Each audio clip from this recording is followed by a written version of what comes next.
Hello students. Hello study tube 2.0 पे आपका स्वागत है। इससे पहले हम लोग त्रिकोणमिति का ऑब्जेक्टिव वस्तुनिष्ठ प्रश्न जो है वो हल किए हैं। 121 क्वेश्चन अभी तक आप लोगों के सामने हम डाल दिए हैं और धीरे धीरे उस पर काम चल रहा है। उनका भी ऑब्जेक्टिव आपको रेगुलर मिलते रहेगा और हम चाहते हैं जो कि अब उनके साथ साथ बहुपद चैप्टर का जो वस्तुनिष्ठ प्रश्न है उनको भी आपके सामने प्रस्तुत किया जाए ताकि आप एक अच्छा से अच्छा स्कोर कर पाए। तो देखो, आप त्रिकोणमिति का ऑब्जेक्टिव सीरीज जिनका नाम है तिरंगा ऑब्जेक्टिव सीरीज, यदि वो देख लिए हैं तो बहुपद भी देखिए। आपको पता चल गया होगा जो कि मेरा अप्रोच क्या रहता है, मेरे पढ़ाने का तरीका आपको पसंद आता है तो थोड़ा सा हो सके तो लाइक करना और कमेंट तो जरूर करना ही करना और सब्सक्राइब करके अपना रखना, ठीक है। बेल आइकन को ऑन करके रखना, उससे आपको नोटिफिकेशन मिलता रहेगा, ठीक है। तो चलिए अब चलते हैं। अब एनसीईआरटी या फिर स्टूडेंट फ्रेंड या भारतीय भवन कोई भी बुक उठा लो, सबका यहाँ पे क्वेश्चन आपको मिलने वाला है। आप स्थिर से इसी चैनल के माध्यम से पूरे सब्जेक्टिव और ऑब्जेक्टिव आप आराम से पढ़ते रहिए, ठीक है। तो आज हम लोग देख रहे हैं बहुपद का ऑब्जेक्टिव यानी वस्तुनिष्ठ प्रश्न, ठीक है। तो चलिए, प्रश्न है यहाँ पे, कहता है एक घात वाला बहुपद कहलाता है, यानी क्या कहलाता है ये आपको बताना है। तो देखो, इस इनको समझने के लिए आपको कुछ छोटा छोटा बात है उन सबको ध्यान में रखना है। तो देखो, एक घात वाला बहुपद क्या कहलाता है, तो सुनो। देखो, एक घात जो होता है उसका कहने का मतलब क्या होता है, कोई भी एक घातीय जो समीकरण होता है वह a x plus minus b is equal to zero के फॉर्म में होता है। आगे में प्लस माइनस भी हो सकता है, इस रूप में होता है, ठीक है। तो ध्यान रखेंगे, रेखिक बहुपद बोलते हैं इनको जब घात एक हो। घात एक होने का मतलब जो यहाँ पे आपको चर जो दिखता है x या फिर y, कुछ भी आपको देखने को मिल सकता है। तो यहाँ पे जो दिख रहा है ये x, इसका घात देखो यहाँ पे कितना है।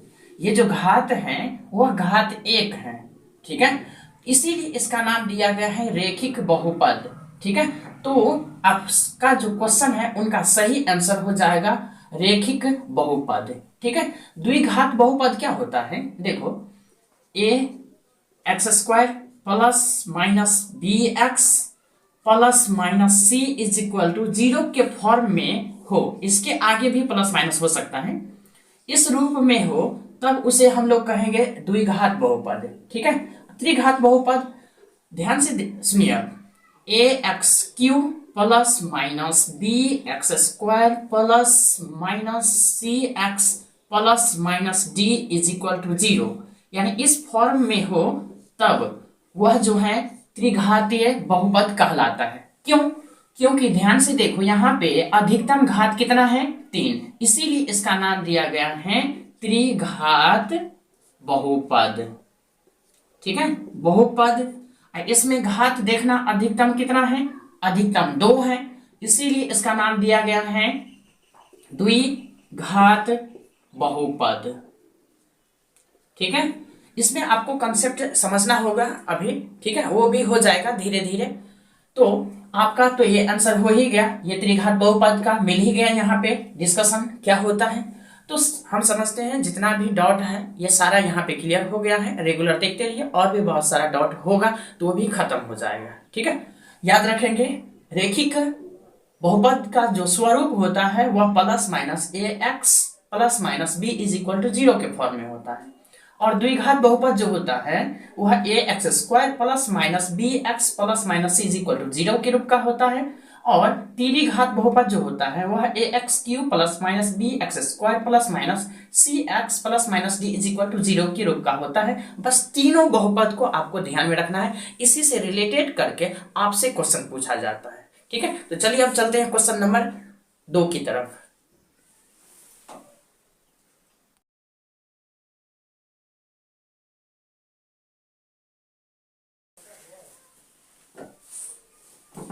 चलिए, यहाँ पे क्वेश्चन है, त्रिघात बहुपद का व्यापक रूप होता है आपको हम इससे पहले के क्वेश्चन में आपको समझा चुके हैं।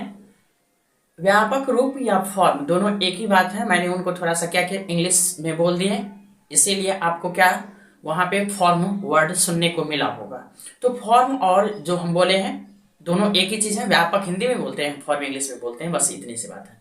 तो इससे पहले हम समझाए थे, हमें यहाँ पे कह रहा है त्रिघात बहुपद क्या होता है, उसका स्वरूप क्या है, फॉर्म क्या है। तो जिसका घात अधिकतम 3 होता है वो होगा, लेकिन उसमें भी कुछ खास कंडीशन है, उसको भी फॉलो करना चाहिए, उनका भी वह निर्देश का पालन करना चाहिए, तब होगा। यहाँ पे ध्यान से देखिए तो 3 घात वाला है कौन, इसमें तो नहीं है, ये काट दो। इसमें 4 है, ये तो त्रिघात होगा नहीं। इसमें तो 2 है, होगा नहीं।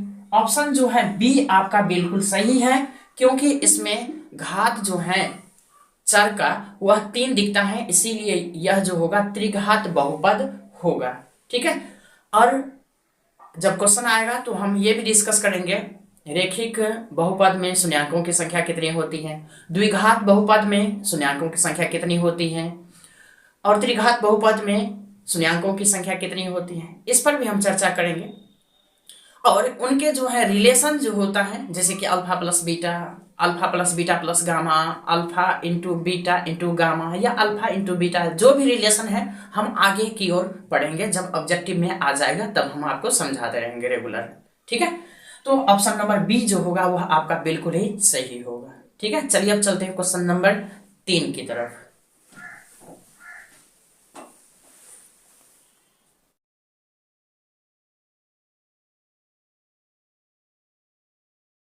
तो ये रहा आपका क्वेश्चन नंबर 3, कह रहा है बहुपद 4x² माइनस 4x प्लस 1 के मूलों का गुणनफल होता है। ऑप्शन ए में है -1, बी में है प्लस का 1, सी में है 1/4 और डी में है 0।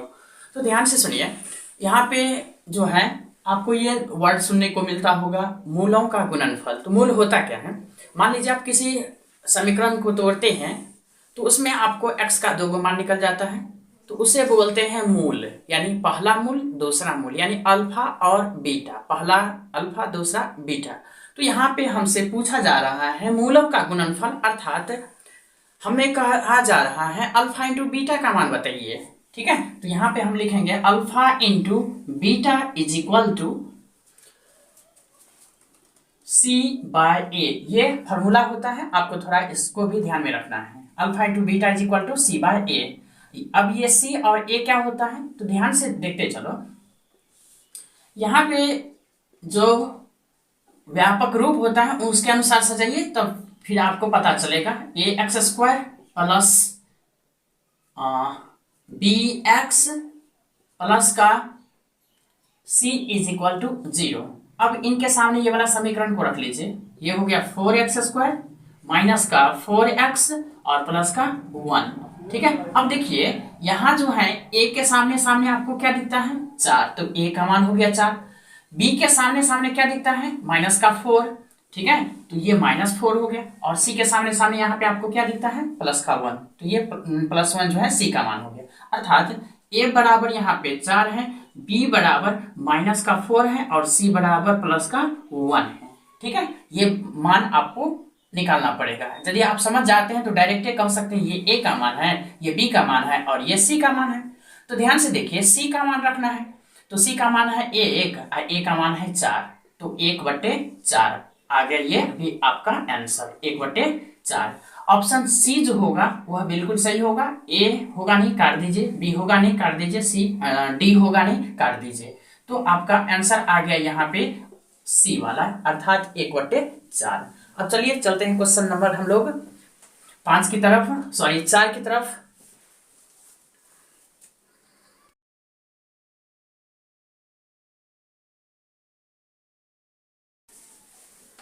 क्वेश्चन नंबर यहाँ पे 4 है, निम्नलिखित में कौन बहुपद नहीं है।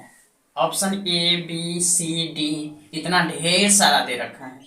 तो इतना जब आप पढ़ेंगे या देखेंगे तब तो आपका दिमाग चकरा गया। इतना नहीं कुछ करना है, बस देखो करना क्या है, तो कुछ कंसेप्ट को आपको पढ़ना है। कंसेप्ट क्या कह रहा है, पहला कंसेप्ट कह रहा है, आप चर तो जानते हैं, अचर तो जानते हैं, नहीं जानते हैं तो सुन लीजिए। एबीसीडी में जितना अक्षर होता है ना 26 का 26 वह चर कहलाएगा। और गिनती वाला जो संख्या होता है जैसे कि 1 2 3 4 5 ये अनंत तक जाता है, इनको बोल लो तुम अचर। अब समझ में आया? अब ये सुनो, चर जो होता है वह कभी भी बट्टे में नहीं होना चाहिए, यानी हर के रूप में नहीं आना चाहिए, हर नहीं आना चाहिए चर में। यदि आ गया तो बहुपद नहीं होगा। और दूसरी बात, चर जो होगा वह अंडर रूट में नहीं होगा, अर्थात root under x, root under y ये सब नहीं दिखना चाहिए, नहीं होना चाहिए। यदि हो गया तो बहुपद नहीं होगा। उसके बाद आपका जो है चर का जो मान होगा वह कभी भी बट्टे के रूप में नहीं होना चाहिए, जैसे कि x का पावर 1/2 या 1/3 ये सब नहीं होना चाहिए। ठीक है। उसके बाद और बात है जो आपको सब्जेक्टिव में देखने को मिलेगा, तो वहां पे आप कंफर्म हो जाइएगा। हाँ मैं बता दूं, कंफर्म 4 पॉइंट हैं, 4 कंसेप्ट हैं, ये सब आपको ध्यान में रखना है तभी होगा। तो ध्यान से देखिए, मैंने बोला जो कि चर बट्टे के फॉर्म में नहीं होना चाहिए, अंडर रूट में नहीं होना चाहिए, चर का मान पावर 1/2 नहीं होना चाहिए, यानी बट्टे में नहीं आना चाहिए, ये सब होता है। 4 इनका मूल कंसेप्ट है। ठीक है। अब ध्यान से देखो यहाँ पे, क्या यह क्लियर है? हाँ ठीक है, ये क्लियर दिखता है, ये बहुपद होगा, अच्छी बात है। यहाँ पे ध्यान से देखो, ये और ये ठीक है, ये भी ठीक है, अच्छी बात है, बहुपद होगा। अब ध्यान से देखो यहाँ पे ये और ये दिखता है एकदम क्लियर। यहाँ पे x का पावर 2 है तो गिनती में आता है, अच्छी बात है। बटे में तो नहीं ना है, नहीं है। ये जो है x का घात 1 है, ठीक है। लेकिन यहाँ पे ध्यान से देखो ऑप्शन सी में जो है, ये जब x ऊपर जाएगा तो वह अपने घात का -1 लेकर के आएगा, अर्थात इसी को हम x प्लस x का पावर -1 हम लिखते हैं। तो यहाँ पे ये जो चर दिखता है x का घात किस में आ गया? माइनस में। तो x का घात आपका माइनस में नहीं होना चाहिए, इसीलिए ऑप्शन जो सी है वह आपका आंसर होगा। क्योंकि पूछ रहा है यहाँ पे बहुपद नहीं है, आपको उनको सिलेक्ट करना है। ये तो बहुपद है, ये तो बहुपद है, ये भी बहुपद है, लेकिन ऑप्शन सी जो है वह आपका बहुपद नहीं है, इसीलिए ऑप्शन सी आपका बिल्कुल ही सही आंसर होगा।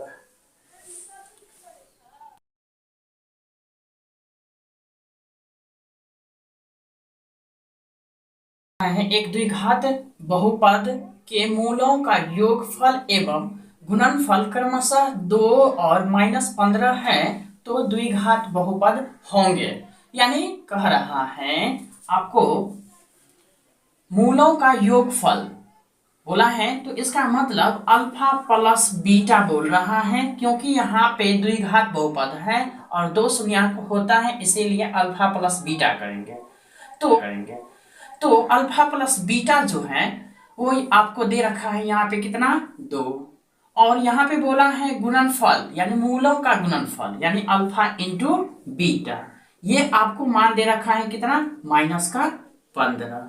तब आपसे पूछ रहा है वह द्विघात बहुपद कौन सा है। ठीक है। तो ऑप्शन ए, बी, सी और डी के अनुसार तो आपको जवाब देना है, लेकिन इनको बनाने का सही और सटीक तरीका क्या है वो समझो। देखो, जब आपसे इस तरह से क्वेश्चन पूछा जाए तो ये वाला फॉर्मूला लगाना, जैसे मैं अभी दिखा रहा हूं यहाँ पे, x² माइनस अल्फा प्लस का बीटा इंटू का x और प्लस अल्फा इंटू बीटा, ये वाला लगाना। मेरे कहने का मतलब यहाँ पे अल्फा प्लस बीटा का मान रख देना और यहाँ पे अल्फा इंटू बीटा का मान रख देना। यहाँ पे ये आ गया x² minus alpha plus beta का मान कितना है? प्लस का 2, तो यहाँ पे +2 रख दीजिए, इंटू का x लिखिए x, plus alpha into beta का मान कितना है? -15, तो -15 लिख लिए। अब इनको लिखेंगे हम x² माइनस का 2x और -15, यानी आपका जो द्विघात बहुपद होगा वह x² माइनस का 2x माइनस का 15 वाला होगा। ध्यान से देखिए, 15 तो सब में है, ठीक है, 2 सब में है, लेकिन 15 के आगे भी माइनस, 2 के आगे भी माइनस, तो ये वाला ऑप्शन जा रहा है। ऑप्शन डी जो होगा आपका बिल्कुल सही होगा। ठीक है। यदि आपको अच्छा लग रहा है, ठीक है, तो थोड़ा सा लाइक कीजिएगा, सब्सक्राइब कीजिएगा और कभी कभी बीच बीच में कमेंट तो मारना ही है। कुछ ना कुछ हाय हेलो सर कुछ ना कुछ तो मारते रहना है, या फिर आपके मन में कोई डाउट है तो वो सब देते रहना है कमेंट बॉक्स में। ठीक है, तो चलिए अब चलते हैं क्वेश्चन अगला की तरफ।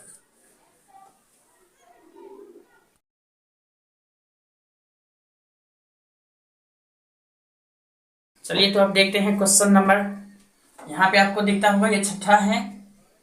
देखो, सवाल बनाने से पहले आप क्या कीजिएगा, जो आपके डिस्प्ले पे जो क्वेश्चन आता है उनको अच्छे से पढ़ लीजिएगा।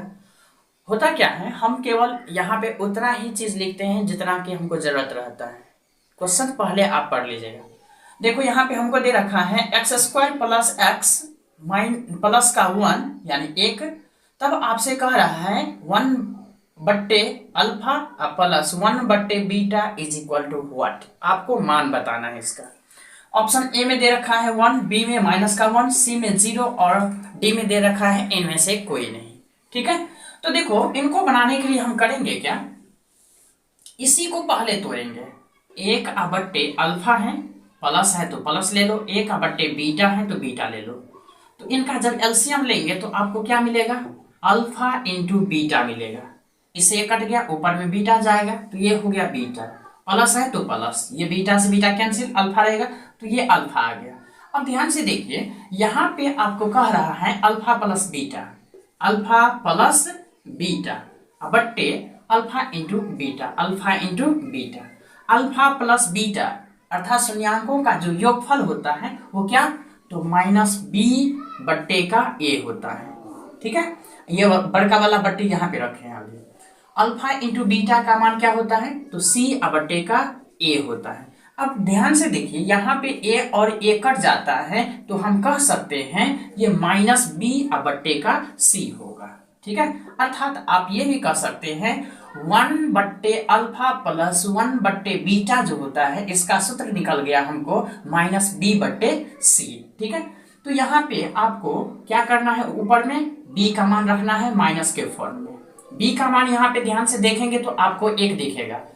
ठीक है, यहाँ पे 1 रख लो और नीचे में c का मान यहाँ पे कितना है, 1 है तो नीचे में 1 रख लो। तो 1 में 1 से भाग देते हैं तो 1 आ गया, यहाँ माइनस है माइनस लगाओ, अर्थात आपका आंसर जो है -1 होगा। ऑप्शन में देखिए बी आपका यहाँ पे सही आंसर हो जाएगा। ये होगा नहीं, काट दो, इनको भी काट दो, और ये तो ऑलरेडी नहीं होगा क्योंकि यहाँ पे तो हमको ऑप्शन बी मिल चुका है। ठीक है, तो ये बात यहाँ पे खत्म हो जाता है। चलिए अब चलते हैं क्वेश्चन नंबर हम अगला की तरफ।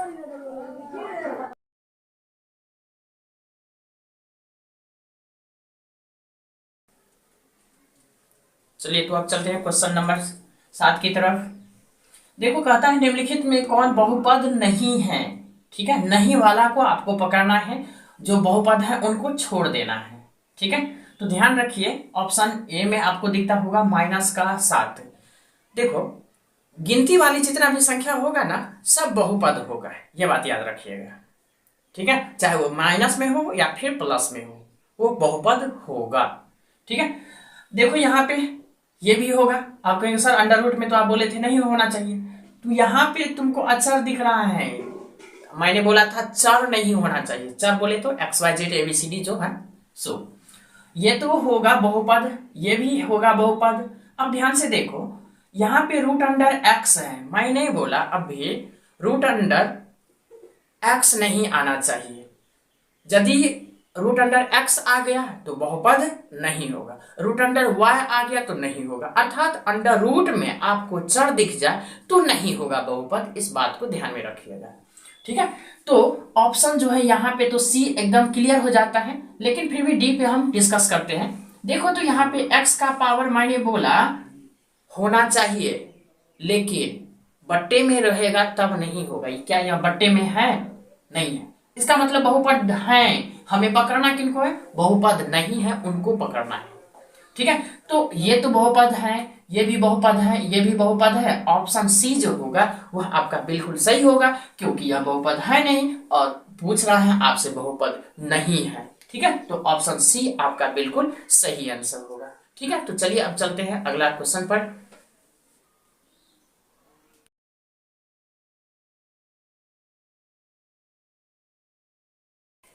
चलिए तो देखते हैं क्वेश्चन नंबर 8। ये कह रहा है x² +3x+2 का शून्यक होगा। आपको ये पता है जो कि यह द्विघात बहुपद दे रखा है हमें और इसका पूछ रहा है हमसे शून्यक। तो देखो शून्यक निकालने का सबसे आसान तरीका क्या है, जो आपको दे रखा है उनको उस समीकरण में मान पुट कर दीजिए। यदि समीकरण को 0 के बराबर कर देता है तो वह आपका शून्यक होगा। ठीक है, बस इतना सा इसमें अप्रोच लगाना है, इससे ज्यादा नहीं सोचना है आपको। तो देखते हैं एक बार क्या करते हैं, x का मान जो है 3 रखते हैं प्लस में, ये हो गया 3 का स्क्वायर, 3 तिया 9। यहां पे फिर 3 रखेंगे तो ये 3 गुनी 3, 3 तिया 9, तो 9 और 9 18 प्लस का 2, 18 2 कितना हो गया 20। क्या 0 दिया? नहीं दिया। शून्यक चाहिए ना, शून्यक का मतलब ये होता है जो समीकरण को 0 के बराबर कर दे। तो ये तो दिया नहीं, तो +3 वाला तो होगा नहीं, पहले ही इनको काट दो। ये और ये देखो यहाँ पे +3 दिख रहा है, ये तो होगा नहीं। अब ध्यान से देखो, हम डायरेक्ट चेक कर लेते हैं। देखो यहाँ पे -3 भी है, -1 भी है, लेकिन तुम क्या करो, प्लस है 2 और -2 है, तो इसमें से किसी एक को चेक कर लो। इधर से चेक करना है या उधर से चेक करना है, जिधर से करना है उधर से करो। चलो हम क्या करते हैं, एक बार प्लस हम 2 रख करके देखते हैं। देखो तो 2 दूनी 4, 3 दूनी 6, 6 और 4 10, 10 प्लस 2 कितना 12। ये +2 रख रहे हैं तो हमको दे रहा है आंसर 12, लेकिन हमको चाहिए कितना 0 आना चाहिए। क्या ऑप्शन 2 जो यहाँ पे दे रखा है प्लस वो होगा? नहीं होगा, इनको भी काट दो। अब 3 कट ही गया और 4 ऑप्शन है, तो मेरे पास 1 वाला तो आंसर निकल जाएगा पक्का। तो आपका आंसर ऑप्शन डी सही होगा। लेकिन इनकी पुष्टि के लिए आपको हम बता देते हैं हल करके कैसे होगा। -1 है ना, x के स्थान पे रखते चलो, -1 का स्क्वायर +1, फिर यहाँ पे करेंगे तो कितना -3 आएगा और प्लस का 2, तो ये 2 और ये 1 मिल करके, मैंने बोला यहाँ पे 1 है, यहाँ पे 2 है प्लस में, तो 2 और 1 3 हो गया। इधर आया था -3, तो प्लस का 3 और -3 = 0 आ गया। अच्छी बात है। दूसरा चेक करो, क्या यह -2 भी हो सकता है? ठीक है, चेक करते हैं। तो -2 का स्क्वायर करेंगे कितना 4, यहाँ पे हम -2 से गुना करेंगे तो -6, तो यहाँ पे 4 आ गया, -6 आया, प्लस का 2 है, तो ये वाला 2 और ये 4, 2 4 6 आ गया प्लस में, और यहाँ पे माइनस आ गया 6, तो 6 और -6 = 0। आपका ऑप्शन बिल्कुल डी सही है। इस तरह से आपको चेक करना है। एग्जाम हॉल में इतना करना ही करना है, चेक क्यों करेंगे आप, आपको आंसर देना है ना, तो आंसर को छांटते चलो। 4 ऑप्शन दे रखा है, उसमें से 3 नहीं हुआ तो चौथा होबे करेगा, ये तो कंसेप्ट है। अरे 4 आदमी था और 3 आदमी चला गया, तो 1 आदमी बचेगा ना, वही कंसेप्ट है। चलिए ठीक है, तो अब देखते हैं क्वेश्चन नंबर अगला तक। ठीक है,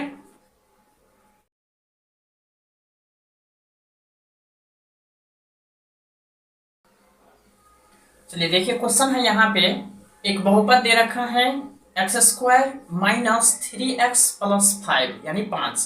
तब आपसे कहता है यदि अल्फा और बीटा इनके 2 शून्यांक हो तो 1/अल्फा + 1/बीटा का मान बताइए। आपसे ये क्वेश्चन कहा जा रहा है। ऑप्शन ए में है 3/5, बी में है 5/3, सी में है -3/5 और डी में है -5/3। तो देखो इस तरह का मान निकालने के लिए हम आपको पहले बता चुके हैं। यदि उनको आप सीखे हैं तो अच्छी बात है, नहीं तो भी अच्छी बात है, दोनों तरह से अच्छी बात है। गुड है तो वेरी गुड भी है। ठीक है, चलो यहाँ पे हमें चाहिए 1/अल्फा प्लस 1/बीटा चाहिए।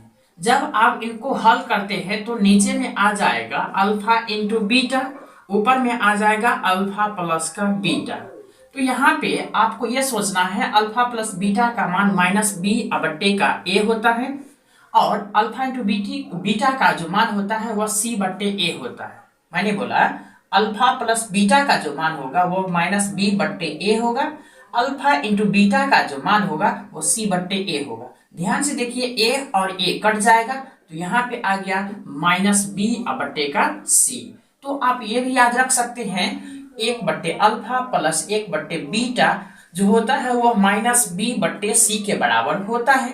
ठीक है, तो यहाँ पे हम मान रखते हैं, तो माइनस है तो माइनस ले लीजिए, बी का मान क्या है माइनस में, तो माइनस का 3 ले लीजिए, और सी का मान देखिए यहाँ पे कितना है 5 है, ठीक है, तो 5 रखिए, तो माइनस माइनस प्लस हो गया, ये 3/5 आ गया आपका आंसर, 3/5, 3/5। ऑप्शन ए यहाँ पे आपका बिल्कुल सही है, बी गलत है काट दो, सी गलत है काट दो, डी भी गलत है काट दो, ठीक है। यदि आपको अप्रोच बनाने का तरीका पसंद आता है तो आप रेगुलर इस चैनल के प्लेलिस्ट में जितने भी वीडियो बने हैं उनको देख सकते हैं, उससे आपका अच्छा स्कोर बनेगा, ठीक है। और कभी कभी लाइक कमेंट तो याद ठोकते रहो, आप करते हैं तो उससे हमें अंदर से शक्ति मिलती है, जो कि हम आपके लिए रेगुलर काम करते रहे, ठीक है। कम से कम इतना तो कर सकते हैं आप लोग। तो चलिए अब चलते हैं क्वेश्चन नंबर अगला की तरफ।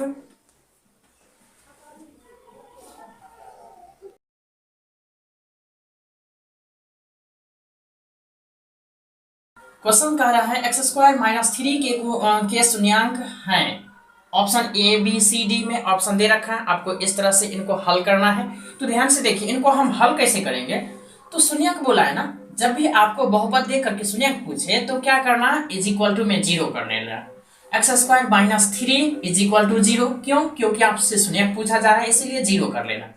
तो ध्यान से देखो, ये हो जाएगा x² बराबर यहाँ पे 3, इसीलिए x बराबर क्या हो जाएगा √3, और इसके आगे जो है प्लस माइनस लग जाएगा, अर्थात x का जो मान आएगा एक बार -√3 होगा और एक बार प्लस का √3 होगा। आपका ऑप्शन ये वाला जो होगा सही होगा। तो ध्यान से देखिए, -3√3 प्लस √3, ऑप्शन बी आपको यहां से मैच करना है, ऑप्शन बी जो होगा वह आपका बिल्कुल सही होगा। तो चलिए अब चलते हैं फटाफट अगले क्वेश्चन की तरफ।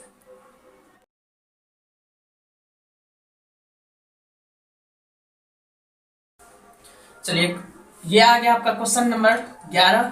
ये दे रखा है बहुपद x² + 2x + 3, ठीक है। तब आपसे कहता है 1/α प्लस 1/β का मान बताइए। ऑप्शन ए में है 3/2, बी में है -2/3, सी में 2/3, डी में है -3/2। तो देखो, इस तरह का सवाल ये जो है ना, हमको लगता है 3-4 अभी तक में हम रिपीट कर चुके हैं, ताकि तुम लोगों का सूत्र याद हो जाए। तो 1/α प्लस 1/β का जो मान होता है वो क्या होता है, तो यहाँ पे देखो 1/α प्लस 1/β होता है वह -b/c होता है, अर्थात ये हो गया -2 का c का मान कितना है, तो 3।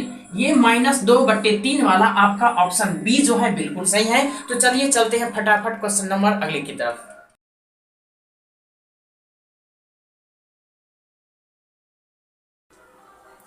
चलिए, तो अब क्वेश्चन नंबर हम देख रहे हैं 12। यहाँ पे दे रहा है एक बहुपद है 6x² - 7x और -3 के शून्यक हैं। आपको बताना है option A B C D के अनुसार। यदि आप इनको पढ़ेंगे और जो मैंने पहले अप्रोच सिखाया जो कि जो शून्यक है उनको क्या करो, उसमें रख करके चेक करो, 0 आ गया तो शून्यक है। लेकिन यहाँ पे शून्यंक जो आपको दे रखा है वह बट्टे के रूप में दे रखा है, तो यहाँ पे तो वो काम चलने वाला नहीं है। हाँ होगा, लेकिन ये कहोगे हम मौखिक कैलकुलेशन कर लेंगे, ऐसा नहीं होगा। तो ध्यान से देखो, इस तरह के क्वेश्चन को करने के लिए एक नया सा अप्रोच जो पहले था वो है ही, वो भी रखो, और एक नया अप्रोच आपको मैं दिखा रहा हूँ, ठीक है। तो ध्यान से देखो, यहाँ पे जो है, अच्छा, जब द्विघात बहुपद का 2 शून्यंक होता है तो पहला शून्यंक को आप लोग मान लेते हैं अल्फा और दूसरा शून्यंक को आप लोग मान लेते हैं बीटा, है ना। तो जब अल्फा और बीटा आपको पता है तो क्या अल्फा प्लस बीटा का मान लेकर के हम चेक कर लेंगे क्या यह b-b/a के बराबर आता है या नहीं। आ गया तो शून्यंक है, और नहीं आया तो शून्यंक नहीं। मैंने बोला पहले शून्यंक को अल्फा मान लो, दूसरे शून्यंक को बीटा मान लो, और दोनों का योगफल अर्थात अल्फा प्लस बीटा कर लो। जब इस दोनों का मान आ जाए -b/a के बराबर, तब आपको ये ध्यान में रखना है वह शून्यंक होगा। यदि -b/a के बराबर और अल्फा प्लस बीटा ये दोनों आपस में मान बराबर न हो तो हम समझेंगे वह शून्यांक नहीं होगा। बराबर हो गया तो शून्यांक है, और नहीं हुआ तो शून्यांक नहीं। इस बात को गौर से ध्यान में रखना। तो पहला को मैंने मान लिया अल्फा और दूसरा को बीटा, तो क्या करो अल्फा प्लस बीटा करो। अब कहेंगे सर ये भी कैलकुलेशन करने में दिक्कत है ना, कुछ छोड़ा ही दिक्कत है, बस ध्यान से देखो।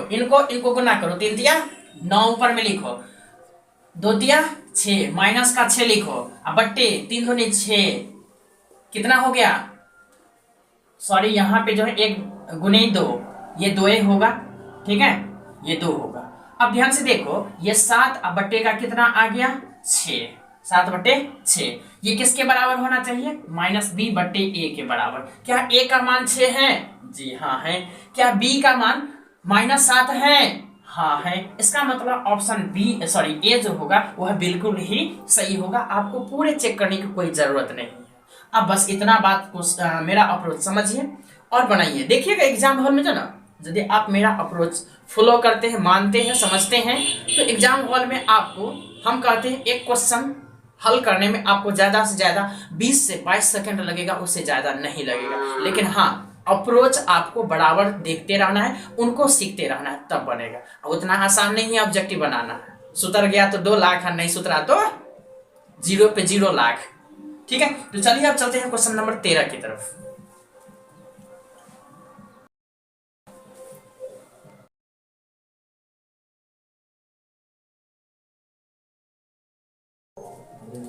चलिए तो ये क्वेश्चन नंबर आपका 13 है। यहाँ पे एक द्विघात बहुपद दे रखा है x² माइनस का 5x प्लस का 7। तब आपसे पूछता है 1/अल्फा प्लस 1/बीटा का मान बताइए।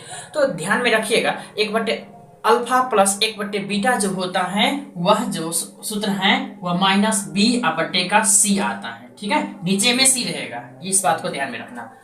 तो यहाँ पे माइनस लिख लीजिए और b का मान कितना है माइनस का 5 तो -5 रखिए, और c का मान कितना है तो 7। ये हो गया आपका 5/7, ठीक है। तो 5/7 वाला आपका ऑप्शन सही होगा। देखिए ऑप्शन चेक कीजिए तो 5/7 5/7 ऑप्शन बी जो है वह आपका बिल्कुल हो सही है।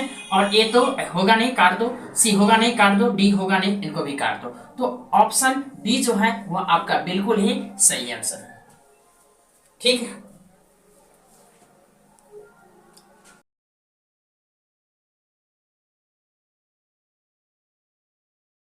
चलिए तो ये रहा आपका क्वेश्चन नंबर 14, ठीक है।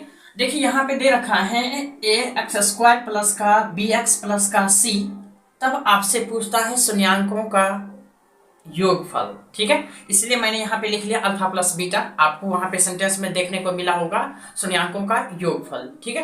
तो देखो ये जो है द्विघात का है, तो द्विघात में शून्यांकों का जो योगफल होता है वह -b/a होता है, अर्थात alpha plus beta equal to -b/a। Option A जो होगा आपका बिल्कुल सही होगा, ठीक है।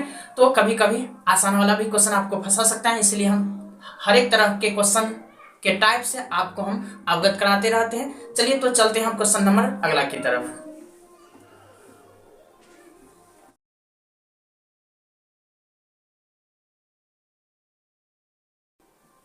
चलिए तो क्वेश्चन नंबर अब देख रहे हैं 15, ठीक है।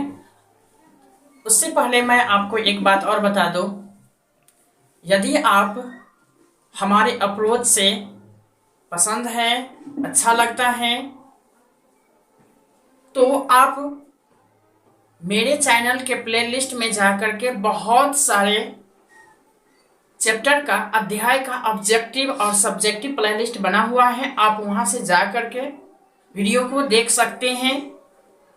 तो चलिए चलते हैं क्वेश्चन नंबर 15 की ओर। कहता है 4 घात वाले बहुपद कहलाते हैं। 4 घात वाला बहुपद क्या कहलाता है ये आपको जनरली बताना है, ठीक है।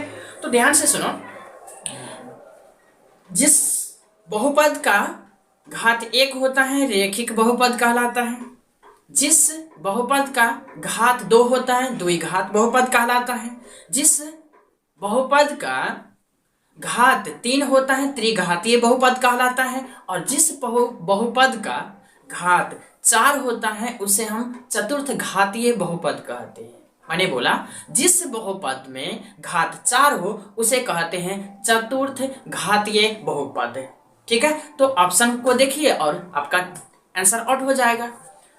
चलिए, तो यहाँ पे सी वाला ऑप्शन जो है आपका बिल्कुल सही होगा।